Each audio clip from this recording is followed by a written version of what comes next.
Se están viendo últimamente personas con vidas muy sedentarias y las consecuencias comienzan a pasar factura. ¿Qué es lo ideal? ¿Qué tenemos que hacer? Y cada vez más a temprana edad, eso que estás comentando. Antes creíamos que en el hombre después de los 40 y en la mujer en la etapa perimenopausia. Tengo amigas que están súper jóvenes y me quedo sorprendida que, no sé, tienen años tomando pastillas para la tensión, sí, desde los 30 años. Y me sorprende, ¿no? Porque yo siempre lo asocio es como la persona cuando ya está mayor, que va a comenzar a tomar pastillas. En estos días me preguntaban en la radio, dime 2 cosas que sean infalibles. Y yo le decía, bueno, el peso y el espejo. Sí, y entonces ya por ahí uno dice, bueno, ¿cómo estoy? Y la pregunta como empezaba, es una pregunta de reflexión y análisis que debemos hacernos. En Neutro es una presentación de Sambil Paraguaná, lo tiene todo. Tendenza Hogar, tu tienda de Navidad. NASCAR Colors, productos especializados para el acabado de tu vehículo. Refriparts Venezuela, calidad y servicio en refrigeración y aire acondicionado. Lidotel Paraguaná, tus hoteles en Venezuela. Autoacrílicos Caribe, todo en la línea automotriz.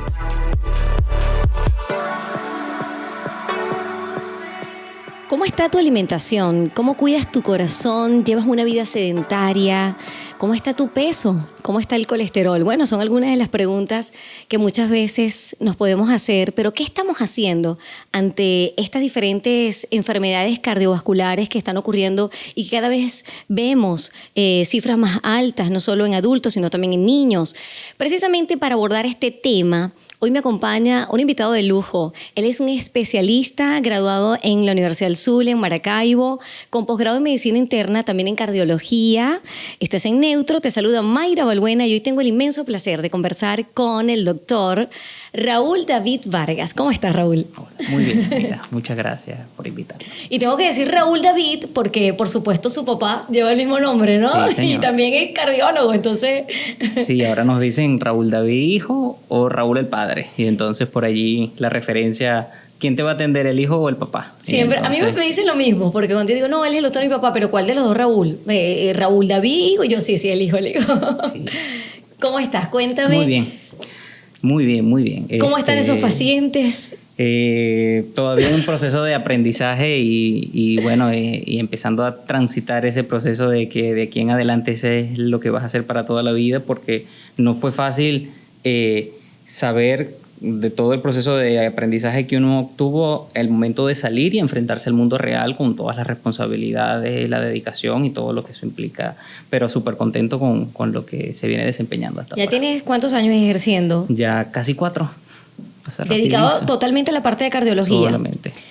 Y por supuesto, siempre hay un ambiente en común porque los pacientes no tienen nada más corazón, sino que son un complejo escenario donde está todo y uno al final tiene que terminar interrelacionándose con las demás especialidades y todo va de la mano. Cada paciente es un mundo diverso y bueno, hay que integrarse con todo. Es un equipo, ¿no? Es un equipo.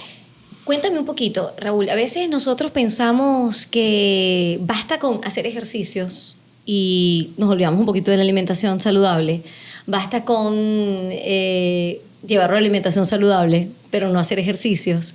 Entonces, se están viendo últimamente personas con vidas muy sedentarias y las consecuencias comienzan a pasar factura. Sí. ¿Qué es lo ideal? ¿Qué tenemos que hacer? Y cada vez más a temprana edad, eso que estás comentando. Antes creíamos que en el hombre después de los 40 y en la mujer en la etapa perimenopausia. Ahora se ve cada vez más jóvenes desde 20, 25 años de edad con eso que estás mencionando. ¿Qué puedo decir? Bueno, primero de las referencias que tenemos a nivel mundial con todas las guías que siempre van saliendo como en relación a la novedad clínica. Y segundo, bueno, desde nuestro punto de vista, ¿qué es lo que más vemos? Que estamos en un ambiente obesogénico, por así llamarlo, en donde cada vez se hace menos actividad física, cada vez hay mayor tendencia a malos estilos de vida, cada vez hay menos tendencia a hacer actividad física regular, la alimentación es fundamental y bueno, hay que tratar de englobar muchas cosas para tener un estilo de vida saludable, como así podríamos llamarlo. Es un equilibrio, ¿no? Cuando hablas de obesidad, ¿cuál es la cifra que determina que una persona joven, niña, niño, adulto, está en obesidad, Claro. está comenzando a padecer esto? Bueno, desde la que se utiliza mundialmente el índice de masa corporal. Un índice de masa corporal más allá de 25 kilos por metro cuadrado ya es sobrepeso, y a partir de los 30 kilogramos por metro cuadrado, eso se saca entre la altura y el peso. Y el peso. Ya se y la sabe, edad, ¿no? Solamente esos dos parámetros. Ya con esas dos características ya uno sabe si está en sobrepeso o está en obesidad. Eso es desde el punto de vista numérico y objetivo. Ahora, desde el punto de vista visual, por supuesto que en estos días me preguntaban en la radio, dime dos cosas que sean infalibles, y yo le decía, bueno, el peso y el espejo. Sí. Y entonces ya por ahí uno dice, bueno, ¿cómo estoy? Y la pregunta, como empezaba esto, decías, ¿cómo estoy? ¿Cómo estoy? Esa es una pregunta de reflexión y análisis que debemos hacernos para todas las cosas, ¿no? Pero en relación a la parte de salud y a lo que manejo como salud cardiovascular, es fundamental la pregunta que debemos hacer como autorreflexión para saber cómo estamos. Bueno, fíjate que yo tengo una forma de medir cuando tengo como 1 kilito de más o 2 kilitos. Cuando ese pantalón me está empezando a quedar apretado, yo me preocupo. Y sobre todo la cintura. ¿Sabes? Que cuando uno dice, ya, pero me siento como apretada, claro, cuando comes y tú dices, no, ya, esto no puede pasar. Y por ahí escuchaba que decían, cada huequito de la correa son 3 kilos, o hacia un lado o hacia el otro. ¡Wow! Entonces ya uno dice, el huequito de la correa te va indicando cómo está. Es una forma de medir, ¿no? Sí, algo muy subjetivo, pero bueno, válido. De alguna forma es indicativo. Sabes que también tuve la oportunidad de conocer a tu papá, y tu papá es deportista. Entonces, justo le estábamos haciendo una prueba a mi papá, tú me enviaste con tu papá a la otra clínica, le hicieron un chequeo y una persona totalmente activa, deportista, no sé cuántos años tiene, pero se ve sumamente saludable. Y yo veía a mi papá, panzón. Y yo, papá, tú estás viendo la diferencia, ¿verdad? Entonces... Sí, bueno, no, eso un ejemplo, un súper ejemplo, papá. Lo digo con mucho orgullo. Papá tiene casi 70. No se lo vamos a decir a nadie. No se lo digan a nadie. Pero mira, va al gimnasio todos los días en la mañana. Como 20 años menos. Todos los días al gimnasio en la mañana. Y casi todas las tardes practica bicicleta, ciclismo de ruta o a veces hasta de montaña. Y son jornadas que hasta pueden ser 2, 3, 4 horas de pedaleo. Entonces, bueno, para mí es un ejemplo desde muchos puntos de vista, pero en relación a eso, al cuidado... qué responsabilidad, qué compromiso, wow, ¿no? O sea, yo lo veo con 70 y tanto, y a veces veo pacientes que me dicen, Dios mío, estoy acabado con 45. Yo le digo, Yo tengo el ejemplo de que con 70 años se puede estar en perfecto estado, y bueno... y que nunca es tarde, ¿no? Para arrancar, para determinar y romper con esos viejos hábitos. Ni siquiera el gimnasio. Bueno, para una persona que se le hace difícil empezar, yo le digo, haga lo que le guste. Caminar, bailoterapia, natación, cualquier actividad que le guste. Bueno, con eso no vamos a poder alcanzar un objetivo físico que queremos. Bueno, pero el primer paso es empezar. Ya después de que uno pudiese decir, bueno, quiero ir más allá, bueno, vamos a complementar con alguna otra tarea. Pero empezar con algo es... Lo importante es entrar en movimiento. Moverse, activarse, mover el cuerpo. De repente empiezas con caminatas de 10 minutos, 15 minutos, vas sumando.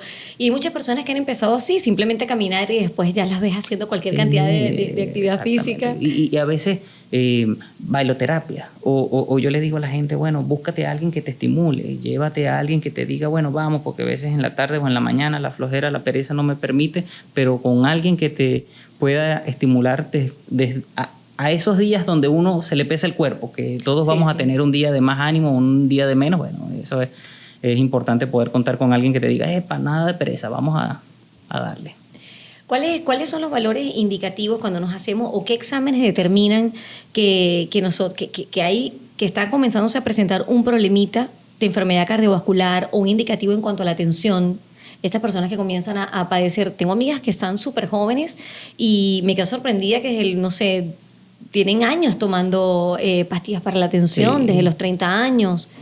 Y me sorprende, ¿no? Porque yo siempre lo asocio, es como la persona cuando ya está mayor, que va a comenzar a tomar pastillas. Digo, no todos los casos, no pero normalmente yo lo asociaba con eso, ¿no? Con estar ya mayor y comenzar a tener estos problemas de tensión. Hay pacientes que son asintomáticos durante muchos años y lamentablemente a veces debutan la enfermedad con un evento cardiovascular. En la consulta se ve muy frecuentemente que te digan, no, yo no sufría de nada y vengo porque, bueno, tuve una enfermedad cerebrovascular o debuté con un dolor en el pecho. Esos son los casos que quizás, bueno, llaman más la atención.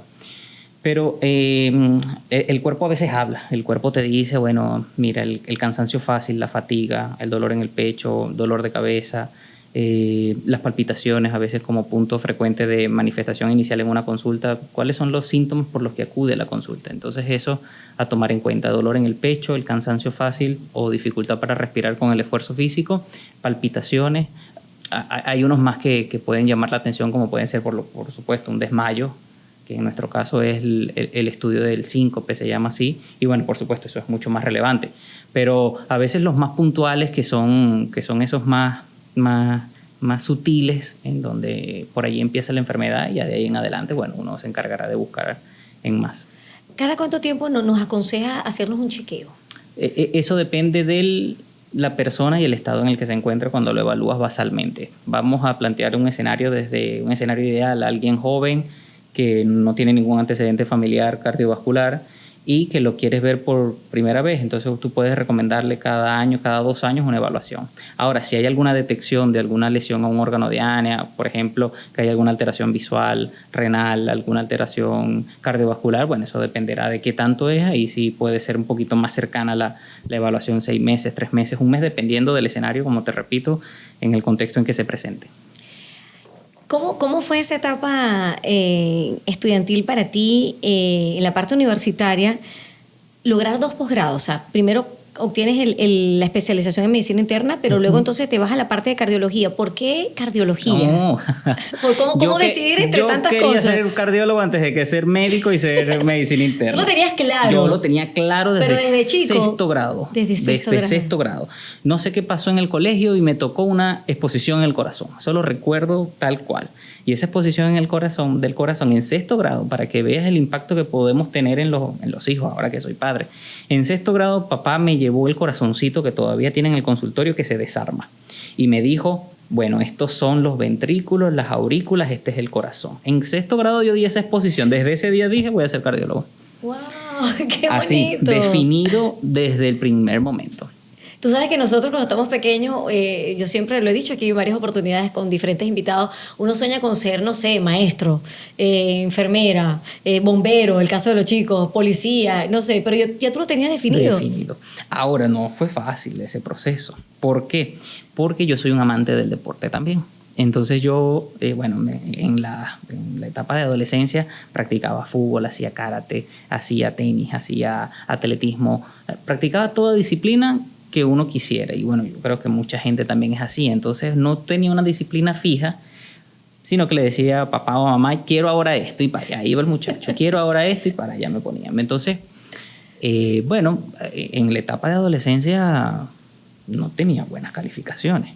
Y de hecho, te cuento más, yo pertenecía a la selección de Falcón de karate y después estuve en la selección. Aquí había un convenio y estuvimos en la selección de un estado que estaba desierto, que no tenía como asociación, que fue el estado Bolívar. Y con la representación que eso implicaba como un atleta de ese estado, fue que obtuve ser API Luz, que es como la especie de que te otorgan una beca estudiantil de acuerdo a la disciplina para poder estudiar en la carrera. O sea, que eso te salvó. Y yo entré a medicina porque era deportista. Y entonces en ese primer momento hubo la clasificación para los juegos universitarios que todavía utilizan, que se hacen entre las diferentes universidades, y ahí fue donde empecé a estudiar. Es que para medicina los promedios tienen que ser altos, Tenían que ser más altos. Y para poder ingresar, no tenía en ese momento ese promedio y entro a estudiar medicina. Cuando entro a estudiar medicina, vuelvo a nombrar a papá como referente de orgullo. Él me dijo: mira que yo sacaba muy buenas notas en anatomía. ¿Qué hice yo? Empecé a estudiar anatomía y entonces fui preparador de anatomía durante 4 años. O sea, empezando a estudiar en la carrera, yo le daba clases a los estudiantes que estaban en años menores, y eso también becado por la universidad. Ahí llegó un momento duro. Estaba como en el mejor momento, así como desde el punto de vista deportista, y me tocó decidir: ¿qué vas a hacer? ¿Vas a estudiar medicina o te vas a dedicar al deporte? Porque ya era muy fuerte, ¿no? Sí, ya la carrera estaba requiriendo entonces, más ser un atleta tiempo. de alta competencia, que eso es lo admirable también, los atletas de alta competencia, implica que van a hacer un entrenamiento de 2 o 3 horas en la mañana, 2 o 3 horas matutino, y un entrenamiento de 2 o 3 horas en la tarde. Eso implica una alta demanda y, por supuesto, ya tú no tenías ese tiempo. Por eso es que se dedican completamente a eso como un deporte y como un hábito de vida. Entonces ahí me tocó decidir: tenemos que dejar el deporte y dedicarnos a la carrera. Pero fue una buena decisión, porque fíjate, como deportista obviamente también, pero ayudar a tantas personas, salvar tantas vidas, porque tal vez cuántas veces Dios te ha utilizado a ti, ser ese instrumento precioso y glorioso para su nombre en medio de tantas dificultades, de tantas personas, cuántas anécdotas. Cuántas cosas, ¿no? Entonces... Y volviendo ahí a la pregunta de cómo fue ese proceso, bueno, el proceso fue bastante, porque te vas desde aquí a Maracaibo y ese proceso de transitar año a año, cómo iban sucediendo las cosas para poder terminar la carrera y de ahí la carrera en adelante seguir con algo más.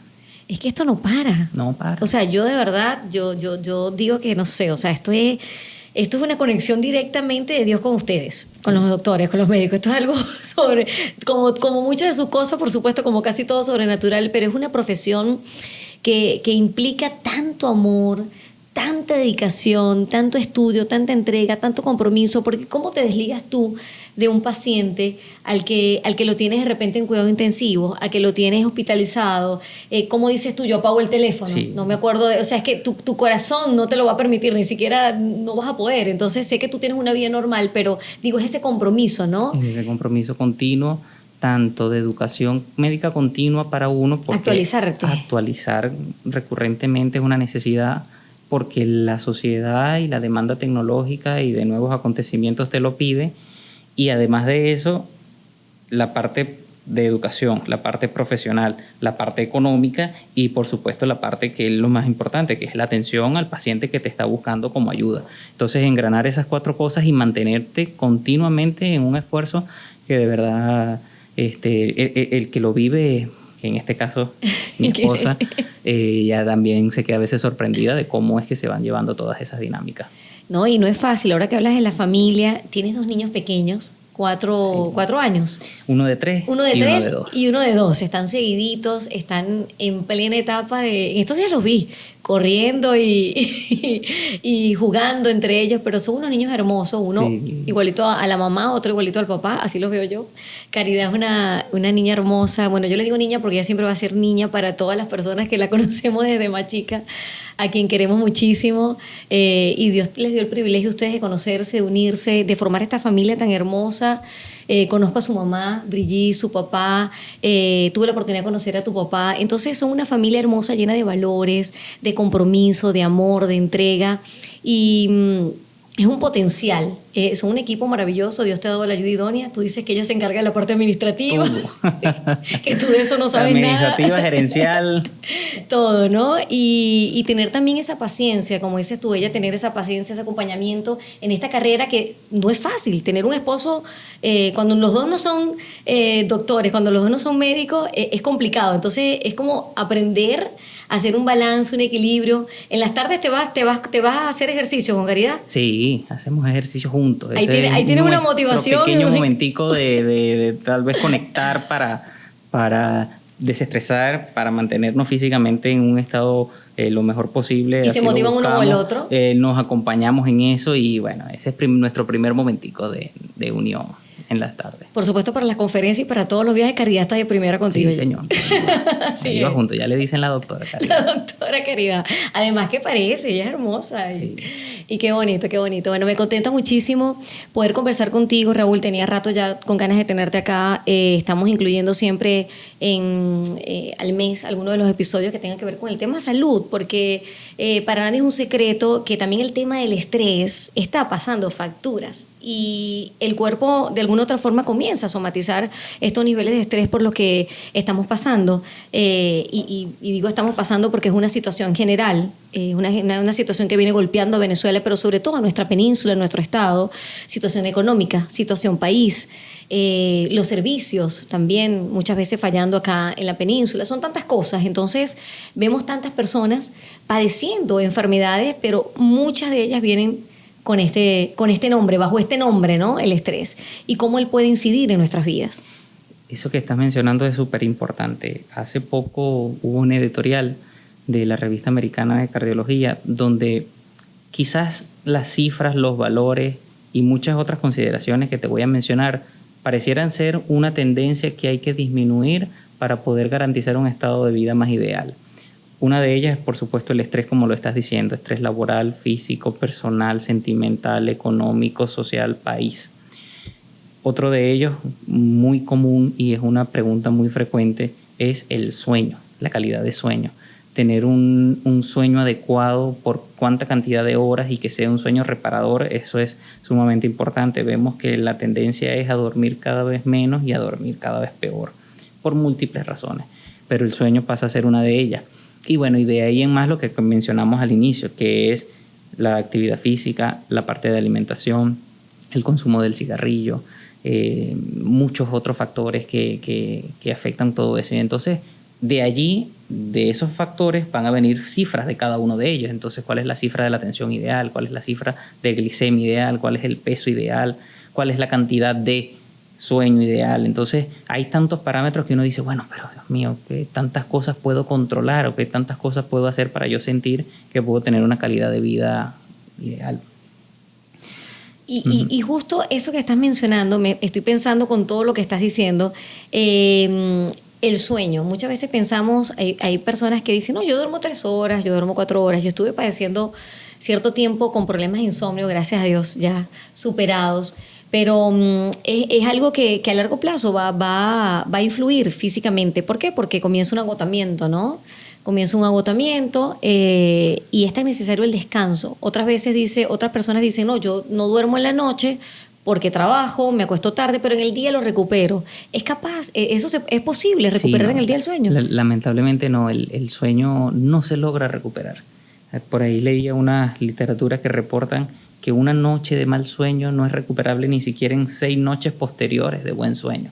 Entonces imagínate el impacto que tiene eso. Uno lo vivió en su formación y es una de las preguntas que uno le hace a personal que realiza guardias. Uno durante la formación hice durante 6 años una guardia cada 6 días y así hay muchos colegas, ¿no? Enfermeras, profesionales y diferentes áreas, colegas en el ambiente que una guardia cada 6 días o cada 5 días o guardias continuas. Entonces, desde el punto de vista cardiovascular, cuál es el mensaje? Cuando uno duerme o cuando uno descansa y relaja, primero que hace el cambio de hormonas reguladoras de activación, hormonas que son las del sueño. Y segundo, desde nuestro punto de vista, se disminuye la presión arterial y con ello la relajación de la vasculatura arterial. Y eso le da ese beneficio y ese plus a muchas de las cosas, pero desde el punto de vista cardiovascular es que necesitamos un descanso de nuestro cuerpo. El no tener ese descanso y estar completamente lineal o incluso durante el periodo nocturno más activo hace que esas hormonas que son de regulación, que deberían ser a la baja, estén activos. O sea, todo tu cuerpo se activa. Y entonces vas a estar en un estado de excitación que a la larga uno sabe que esas personas que no duermen van a desarrollar enfermedad mucho más temprano que esa que tiene un sueño regular. Reparador. Raúl, otra cosa, hablabas también acerca, o quisiera preguntarte también acerca del magnesio. Yo siempre, últimamente se le está dando mucho poder a no sé cómo se le llama, complemento, como un mineral, ¿verdad? Yo lo empecé a consumir, lo tomo en la cena y de verdad mi sueño cambió muchísimo. O sea, duermo de más ahora. Yo creo que tenía falta de magnesio. Yo también lo invito a tomarlo. ¿Deberíamos tomar magnesio? O la pregunta es, ¿todos deberíamos tomar ¿tendríamos magnesio? la necesidad de tomar magnesio? Bueno, es un mineral, ¿no? ¿Tendríamos la necesidad de tomar magnesio? Si tuviésemos una dieta adecuada en frutas y vegetales, quizás el requerimiento debería ser menor. Pero es que tenemos una dieta pobre en frutas y vegetales, que es donde más pudiésemos obtener el mineral de manera más oportuna de los nutrientes. Entonces, como tenemos una dieta baja en esa, tenemos que suplementarnos y básicamente la mayoría de la población tenemos ese déficit. Entonces, el magnesio es súper buenísimo, no solamente el magnesio, el potasio y muchos minerales que se encuentran muy abundantes en la naturaleza, en los nutrientes, pero bueno, tenemos ese déficit y es necesario suplementarlo. Desde el punto de vista cardiovascular, porque él funciona para la parte intestinal, neurológica, el sueño, la parte cardiovascular, desde nuestro punto de vista disminuye o ayuda a disminuir la presión arterial. Entonces es un beneficio que se tiene solamente por el consumo, sin, por supuesto, las demás cosas que deben ir acompañadas del consumo del mineral, del citrato de magnesio. Hay otras formas, hay otras presentaciones, pero desde nuestro punto de vista el citrato de magnesio puede ser una excelente recomendación. Sabes que también, qué importante lo que estás diciendo, porque muchas veces he escuchado personas satanizar completamente el magnesio y dicen que no es necesario que que nos tomemos ese suplemento, y veo que cómo hay testimonios de tantas personas que les ha cambiado y les ha mejorado su vida a través de esto, y lo puedo certificar, Claro. porque a mí también me ayudó muchísimo en la parte del sueño y entre otras cosas. Lo otro que es importante, o no sé qué tan importante puede ser, el hecho de, se ha escuchado siempre, por eso te lo digo, no sé si es un mito, o quiero que compartas tu punto de vista, el consumo de carnes rojas. ¿Realmente es dañino? ¿Hay que dejarlo de consumir? ¿Qué está pasando con esta información? Porque hay una parte que dice que no es bueno consumirlo, como eliminarlo de nuestra dieta, y no sé si llegar a ese extremo de sacarlos de nuestra vida, ¿no? De nuestra alimentación. Bueno, partamos por las recomendaciones de lo que uno se puede guiar, que son las diferentes sociedades. ¿Qué nos dicen a nosotros las recomendaciones nutricionales como para expresar o para manifestarle a la población? Bueno, que el consumo de carnes rojas debería ser de 3 a 4 veces por semana, que quizás no debería ser en exceso, o darle una prioridad a las carnes blancas en relación a las carnes rojas. ¿Es completamente malo? No. El detalle es que íbamos a incurrir en el exceso, ¿ok?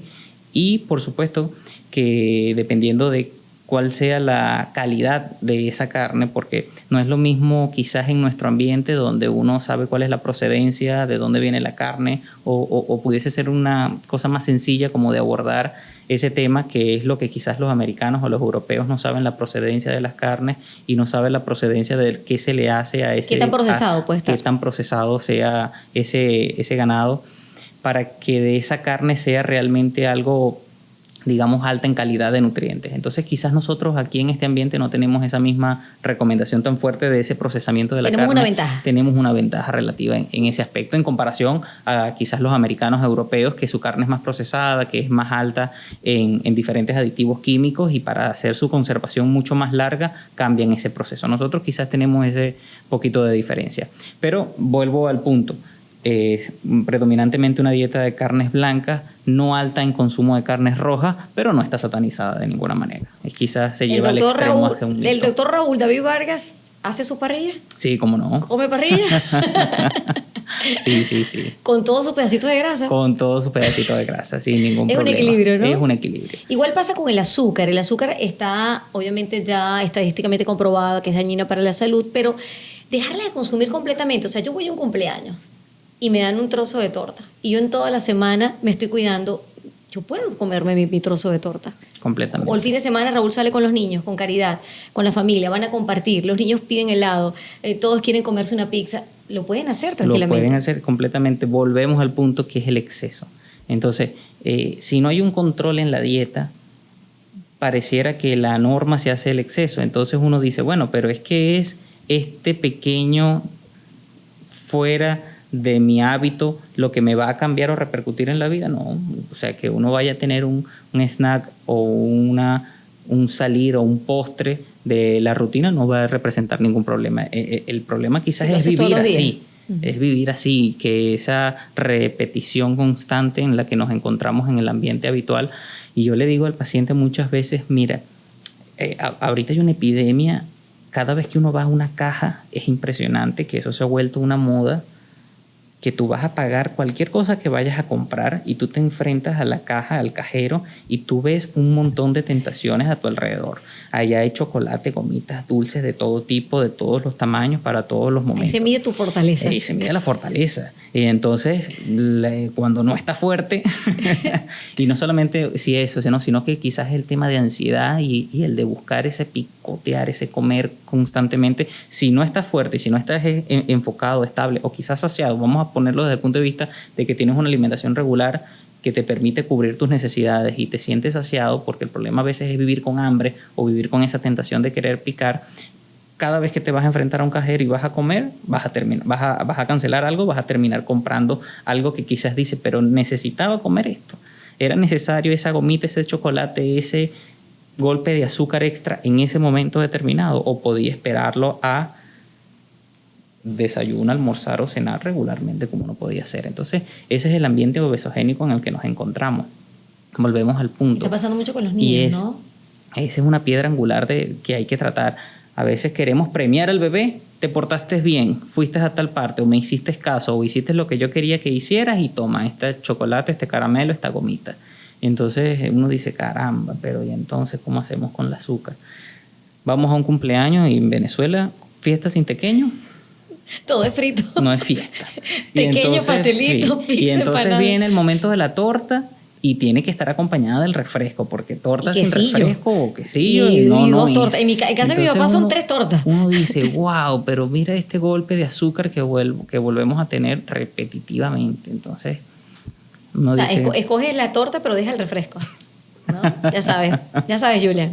Mira, lo estoy regañando hace rato. Sí, entonces uno dice, wow, esto pareciera que va a parar, esta tendencia va a parar. Y pareciera que no, es que precisamente es una tendencia en aumento. Entonces, lo que estamos viendo ahora, quizás el impacto que vamos a tener a futuro, 15, 20 años más adelante, va a ser peor de lo que estamos viviendo en este momento. Pero bueno, tenemos que seguir confiando y llevando la información. Y llevando ¿no? información. Porque yo creo que la información voceros. Es la que documentar a la gente, que la gente tenga información y saber las consecuencias. ¿Qué está detrás de todo este mercado? Porque cada vez nos venden más el azúcar, nos venden más el consumo de cosas que tal vez no son tan saludables. Y que, como digo, no es satanizar, pero sí hacer un equilibrio. Doctor, cuéntanos un poquito también, ya yéndonos un poquito o más allá de la parte profesional hacia la parte personal, algún momento en tu vida que pasaste por ese momento en neutro. Wow. Hubo muchos momenticos dentro de la formación porque enfrentarse a los posgrados era difícil. Bueno, irse de la casa y tener ese primer evolución apartado de la casa y de donde uno crece, por allí hubo algo. Pero te diría un momento, en el 2019, en el apagón general, estaba en Caracas solito y decía, Dios mío, ¿será que yo tengo que seguir aquí? No puede ser. ¿Lo llegaste a dudar? Sí, lo llegué a dudar y wow, no había, era todo colapsado, no había redes, no había teléfono, no había luz. Y estaba solo. Y estaba solo. Y entonces en ese momento uno decía, wow, me tengo que ir, ¿qué estoy haciendo aquí? Entonces, bueno, nada. ¿Te sentiste por un momento que estabas como... ¿Te viste solo? Sí. Tienes un poco de ansiedad, tal vez, ¿no? Sí, ansiedad y bueno, nada, lágrimas y... ¿Lograste terminarlo? Terminar y seguir adelante. Así es. Bueno, pero luego Dios te premió con una familia hermosa. Sí, señor. ¿Cómo son esos niños? A ver, ¿cómo se parecen en la personalidad? ¿A quién se parece? ¿Hay uno que se llama Raúl? Hay el Raúl Ignacio, que es el mayor, Ajá. y Rafael David. Y Rafael David. Cada uno tiene su particularidad. Enamorado sumamente de ellos. El mayor no puedo hacer nada porque me imita en todo. Así que tienes que estar atento. Eres Así espejo que totalmente es para él. completamente espejo. Y con el menor duermo. Entonces él está acurrucado aquí bajo mi regazo y así pasamos toda la noche. Cari se pone brava, pero yo nos separamos. Ella no nos está escuchando. Todo está quedando grabado. Y seguimos en regazo, dormidos a veces toda la noche. Entonces, bueno, yo tengo la habilidad de que aprendí a dormir a pesar de lo que estuviese pasando alrededor. Entonces ellos me pasan por encima y caminan a través de mí y yo sigo dormido. Es el cansancio, ¿no? El agotamiento. Sí, entonces bueno, ese momento lo disfrutamos mucho con ellos. Después de nuestro contacto de ejercicio, que tenemos siempre nuestra hora pautada de hacer actividad física, viene la hora de juego con ellos. O sea, es una hora de entrenamiento, pero después es una hora para de ustedes juego. Y una hora para los niños. Para después. ellos, esa hora es sagrada. Ahí es donde papá se convierte en Mr. Increíble y entonces allí es solamente el juego para ellos. Qué bonito. Y eso lo hacen ya de rutina, lo Sí, tienen lo como hacemos rutina. de rutina. Y bueno, al mismo tiempo es para que ellos terminen de drenar esa Y que energía se acuesten tienen cansados. y que se acuesten cansados. Hasta aquí llegaron. Papá queda peor, pero ellos, bueno, también participan en Y eso. ahí donde Caridadito se ve en la cara y dicen, lo logramos. A dormir, mi amor, y esto es bueno. Pero qué bonito todo esto, ¿no? Sí. ¿Y hay planes para un tercer bebé? Yo creo que sí. Ay, Dios mío.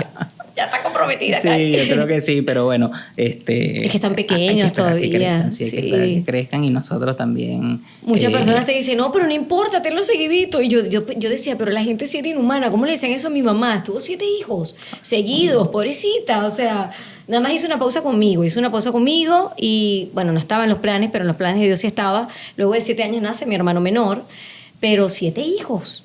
Yo le digo, mamá, yo nada más tuve uno y de verdad yo te admiro. O sea, yo le pido perdón todos los días a mi mamá. sea, yo le pido perdón todos los días a mi mamá porque yo digo, mamá, o sea, ¿cómo hacías? De verdad que es un trabajo maravilloso ser mamá, ser papá, pero es de los regalos más hermosos que podemos recibir, sin lugar a dudas. Sí, señor. Y los niños crecen muy rápido, ya están yendo al colegio, rápido. pero ya pronto se van a la universidad. Así es. Entonces, bueno, el momento de aprovecharlos es ahorita y entonces, bueno, ahí entretenemos bastante. Y bueno, y gracias a Dios también tenemos las posibilidades de poder compartir mucho tiempo con ellos. Pues entonces, a pesar del trabajo, la prioridad es que ellos estén bien y bueno, hacer nuestra burbujita de protección para que eso esté así. Qué bonito. Y además que están acá con la familia, entonces tienen la oportunidad de disfrutar a sus abuelos. De lado y lado, ¿no? De lado. ¿Tú eres único hijo o tienes hermanos, Raúl?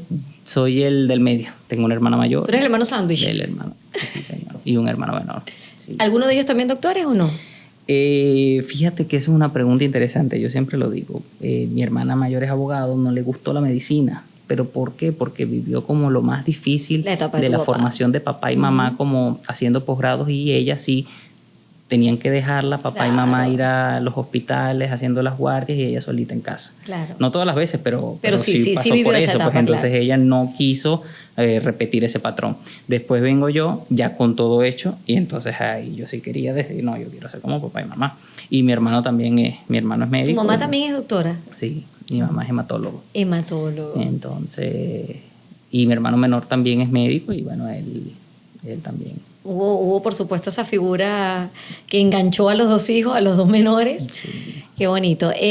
Por otro lado, el hecho también de vivir en una ciudad pequeña, ¿no? Nos permite también ese tiempo que decías tú, ese tiempo en familia. Eso no lo viven en las grandes ciudades. Muchas personas no pueden disfrutar las familias de ese tiempo maravilloso que tenemos acá, que podemos ir a casa a almorzar, que podemos llevar a nuestros hijos a las actividades, volver, entrar. Y aquí tenemos ese privilegio. Para bien o para mal, o por destino de Dios, como lo querramos ver, quizás hubiese pensado en alguna otra continuidad de alguna otra supraespecialidad aparte de la cardiología, pues en el ambiente de la cardiología. Y eso que estás mencionando es muy cierto. En otras ciudades yo salía cuando estábamos en formación con una vianda, o sea, yo salía con un bolso de 3 comidas. O sea, tenías que desayunar, merendar o almorzar o a veces cenar fuera de la casa. O sea, uno salía a las 6 de la mañana, 6:30 de la mañana y regresabas a las 8 de la noche. Wow, claro, en etapa de formación, no con familia, pero yo decía, ay caramba, pero esto no es lo que quisiera yo como continuidad, ¿no? Para tener la familia, o sea, no estás presente, ¿no? Y entonces te pierdes prácticamente todo el día. Claro, son distancias más largas, el recorrido es mayor, no estás para poder compartir un momento de intimidad en algún momentico del día, pues. No es como aquí afortunadamente las distancias son más cortas, podemos ir y venir en cualquier momento, estamos a menos de 10 minutos en cualquier parte y bueno, podemos estar presentes. Así es. Y además tú estás organizado, tienes tus consultas en las mañanas, sí. Solo en las mañanas. Solo en las mañanas, hasta trabajo corrido, de forma corrida. En caso de alguna eventualidad, por ahí atendemos, pero prácticamente es como horario corrido. Ya para 3, 4 de la tarde, 5 de la tarde, ir bajando. Estás desde las 8 de la mañana en la Policlínica de Especialidades. Sí. Exactamente, no recuerdo el número del consultorio. Piso 1. 18. Ok. Tus redes también las vamos a colocar para, de verdad, yo he sido testigo de cómo Dios usa al doctor Raúl para hacer un trabajo extraordinario. Yo creo que se queda con los pacientes, no sé, como 2 horas.